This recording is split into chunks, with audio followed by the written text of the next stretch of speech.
Conan, what is best in life? To crush your enemies, see them driven before you, and to hear the lamentation of your women. That is good. That is good.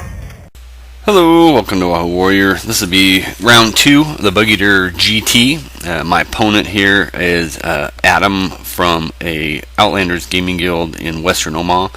I've gone to that store quite a few times. About a year ago, I used to go there a lot and hang out and play. And Adam is playing a Vampire Count's army with a giant horde of crypt fiends, I believe they're called. He's got the poison attack little guys there next to him. He's got a level 1 sorcerer vampire in there, and then he's got his bunker behind this horde with his level 4 sorcerer. He got some dogs on the left, dogs on the right. He's got the terrorgeist back there, and then he's got the cart. It kind of broke off the base there, but the base is right behind those ghouls, and then he's got a banshee and some of the ethereal spirit hosts.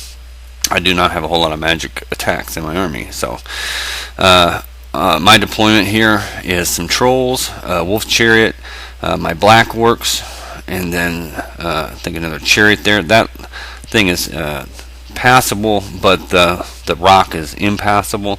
Then my trolls, I got my savages stacked behind the trolls, and then I got my flame banner biggin unit there on the far left. And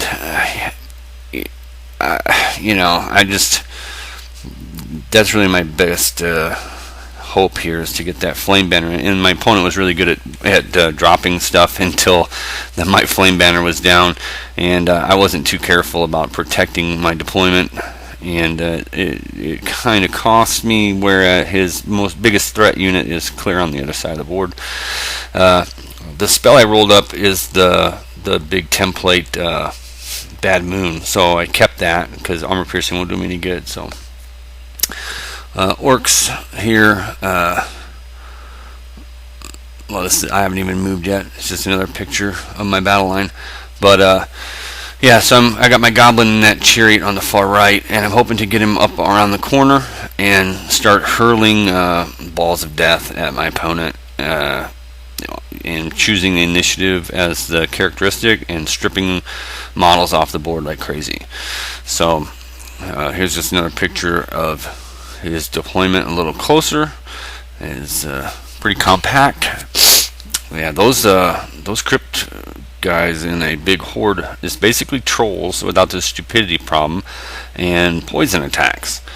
So, and the ability to cast spells to heal them. So they're no joke. Don't know exactly how I'm going to deal with them at this point. I've got some punching power, but not that much. So I get first turn, and I move up. I don't have any animosity issues. The only really worry I have is stupidity and the savages having animosity. And the biggest worry is if they would roll a 1, then a 1, then my black work BSB wouldn't be able to help that unit. But no problems here. I move up. See my wolves I don't really do anything with. I want to keep my shaman from getting charged. I do try to throw out a small template spell, Vortex, to just basically put in front of those dogs. Well, that may actually be next turn. So here he moves up. He's got a spirit host there to redirect my flame banner unit. He moves his other guys up. He's got his dogs on the hill on the far right.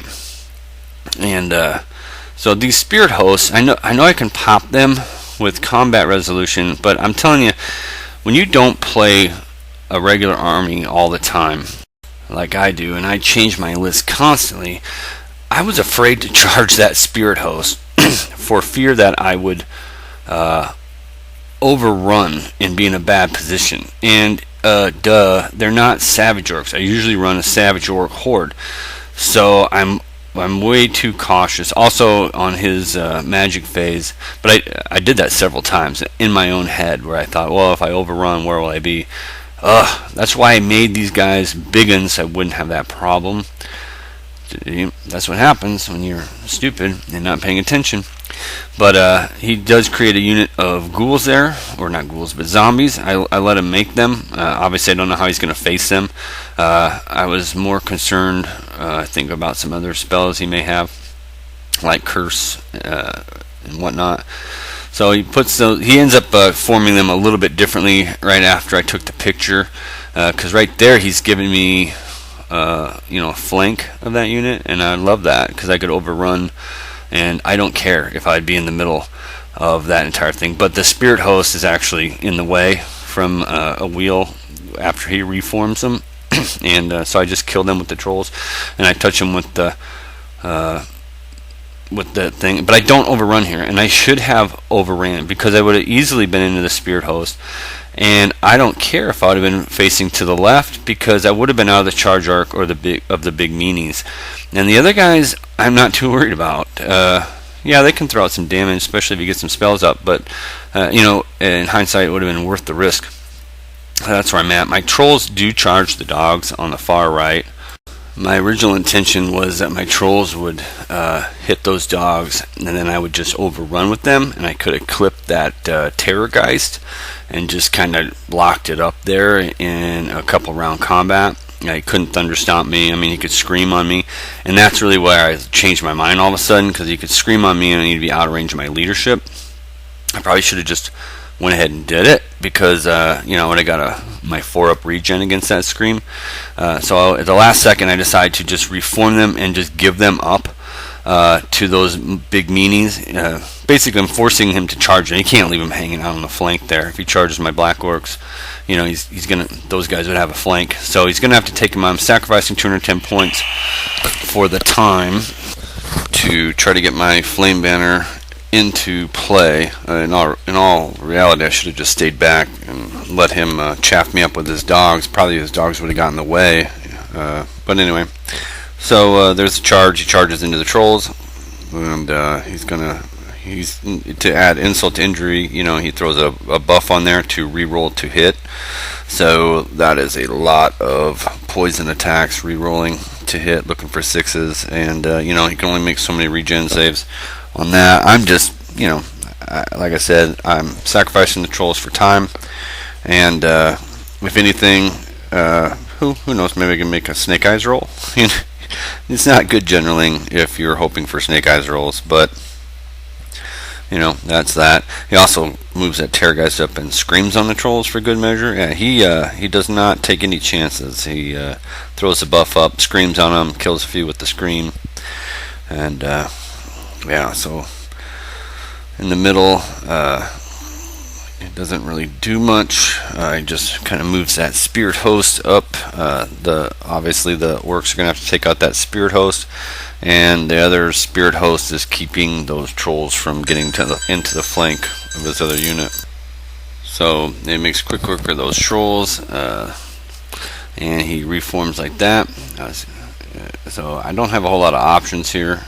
My black orcs, could charge them, but I think that'd be just a suicidal pact. And so he's got his spirit host positioned really nicely, so I don't leave me very many opportunities to anything.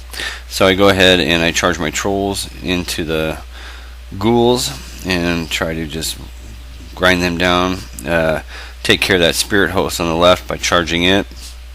I move my wolf chariot up as another sacrifice to the horde, and buy me one more turn. I just need. I had tried to charge the trolls first, and then the savages towards that other spirit host. I was hoping to hit it and pop it and overrun and get into where his vampire is, but I was unsuccessful on that charge range, and I just backed my black orcs up and am preparing for the inevitable here. In this game, I really am missing not having my wolf riders. They would have been a huge benefit in kind of counter chaffing some of this unit up here. But so there's and the other thing too, I'm firing off my template every turn, and I'm 6 dicing it, and I'm hoping to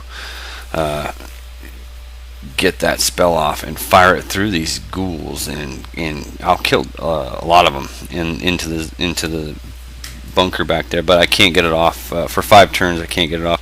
I lost one chariot to a dangerous train check. It rolled the distance and made the charge into the side there, but then failed the dangerous train and blew itself up. So that was unfortunate. Could have used the extra wounds to try to pop that unit quicker. And my other chariot didn't make it. So on his turn, you can see I didn't do hardly anything to those ghouls, and he charges the chariot. It'll be gone really quickly, and now here he, all 3 of his banshee, that it's not a corpse cart, but it's whatever it is. It can scream. His terror guys flies over to scream. And I made a huge mistake when I reformed my black works and backed them up. I did not move my general to the far left side of the unit, and I am about 1.5 inches away from being in my leadership 9 bubble. Rookie mistake. And so those trolls take a pounding from all the screams, and they may have just killed him to a man with all that screaming on a leadership 4. I couldn't make my region saves for anything. So yeah, that's where I'm at. Not a good position. He moves the other spirit host up to block those orcs from getting in with their flame banner to any valuable target. So yeah, I'm definitely losing the chaff war. I can't get my spell off, and so I do what any orc can do in this particular situation. What I probably should have done was just sacrificed one of the 2 units, like the savage orcs, and see if they could remain steadfast for a turn. But I go ahead and bum rush these guys. It's very orky. I declare my wog, just to maybe if I could win the combat or not lose the combat by much, give me the extra combat resolution. And I finally am able to get my flame banner into the fight. And the whole time he's been, any wounds I've done to these guys, he's been healing them up pretty rapidly. I already burned my dispel scroll early on, and so yeah, it's just I do some wounds and he heals them up, and that's how you play vampires. So I do direct some attacks on this level 1, I think, here and kill it. If so, in this combat here, I charge in, and I was pretty excited about the combat. I mean, this really is it. Whatever happens here is it. So, for the most part. And when I throw all my savage orcs attacks, I'm just kind of hooting and hollering and being a goofball. So, and my savages, they got a lot of attacks, but they're strength 4, wounding against toughness 5. They're wounding on 5s, and I roll. I don't remember how many, maybe 6 or something. I was pretty happy with it. And my opponent rolled his 4-up regen, and he failed 4 of the 5. And I kind of was like, yeah. I said 1, 2s, and 3s, 1, 2s, and 3s right before he threw his dice, and he rolled, and it was really bad. And I don't know if he was joking or if he was serious, but he was like, knock it off. And so I was like, oh, sorry, man. That's not planning, not trying to be a bad sport. I'm just being goofy. But hopefully, I don't know. If you're watching this, Adam, I didn't mean anything by it. I get a little crazy. But the battle over here, there's that there. I need to do lots of wounds to these guys to get them to pop, and I'm not able to put nearly as many wounds on them as I thought I would. He's throwing a ton of poison attacks, but I'm not worried about taking the casualties so much as doing casualties to him. On the right hand side there, he breaks.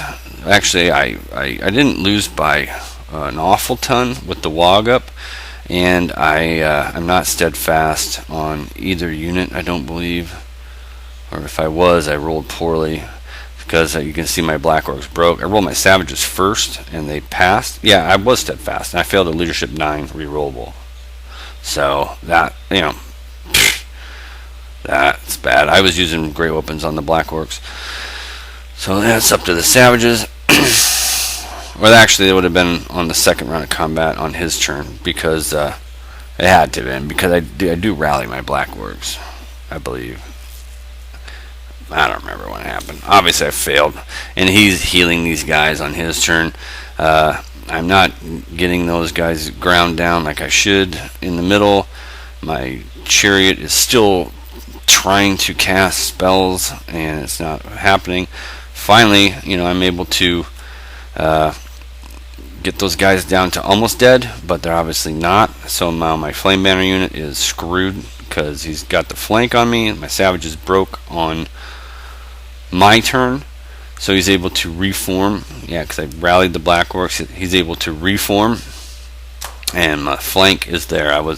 I needed to get that unit killed so I could reform. I might have been able to, fight him off, because I'm still 4 ranks deep, and I have a flame banner, and my guys are weapon skill 4. They're strength 5 for 1 round with no regen. I might have been able to win, but I am not. He's got 4 guys and a banshee left there. And with all his healing, obviously I've killed those guys probably 3 times over, but that's going to be bad news for the biggins, as this unit comes slamming into their side. And my opponent, Adam, I have to say, he leaves nothing to chance. He even gets the Terrorgeist in there to get some screaming and then thunder stomping. He gets the buff up on those guys to re-roll misses. So, barring the snake eyes and then maybe the black orcs charging them in the rear, it's done for the orcs. And I do not roll snake eyes. I barely had anybody left alive. That's what he killed. So, ouch. And yeah, good game then.